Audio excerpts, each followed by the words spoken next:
ځینې خلک مډ ګالا یوازې د عجیب او قیمتي لباسونو ننداره بولي، خو حقیقت دا دی چې دا د نړۍ تر ټولو اغیزناکو شتمنو او مشهورو فیشن مراسمو څخه شمیرل کیږي. مډ ګالا لومړی ځل په 1948 کال کې پیل شو.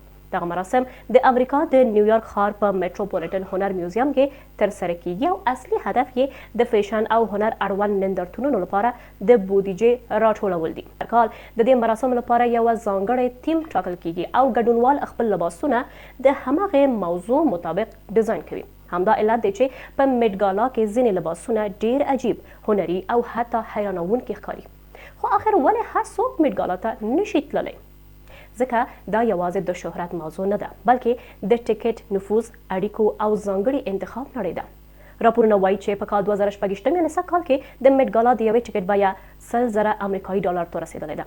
یعنې یوازې د یوه کس ګډون د یو عادي انسان د ټول عمر عاید یا حتی له هغه هم زیات سره برابر دی. خو حیرانوونکې خبره دا ده چې یوازې د پیسو لرل هم بسنه نه کوي. د مډ ګالا میلمانه د ووګ مجلې مشهوره مشره اناویټور او د هغې ځانګړې ډله انتخابوي. په پای کې د سږ کال ځینې مشهورو څیرو په تړاو تاسو ته معلومات درکوم چې په مډ ګالا کې څه شوي دي. سږ کال بیا د امازون بنسټ ایښودونکی جیف بیزوس او د هغه میرمن لورن سانچیز د مډ ګالا افتخاري مشران ټاکل شوي. خو دا پریکړه د نیوکو سره هم مخ شوی، ځکه چې ځینې منتقدین وایي مډ ګالا ورو ورو د هنر له ځایه د پیسو او نفوذ پر نمایش بدلیږي. بل لور ته د هند مشهوره سوداګره ایشا امبانی هم د سرو زرو او 1300 الماسو په ساړۍ سره د خلکو پام ځان ته اړولی. د نورو معلوماتو او موضوعاتو لپاره زموږ یوټیوب چینل سبسکرایب کړئ او ان 2 منټ سره پاتې شئ.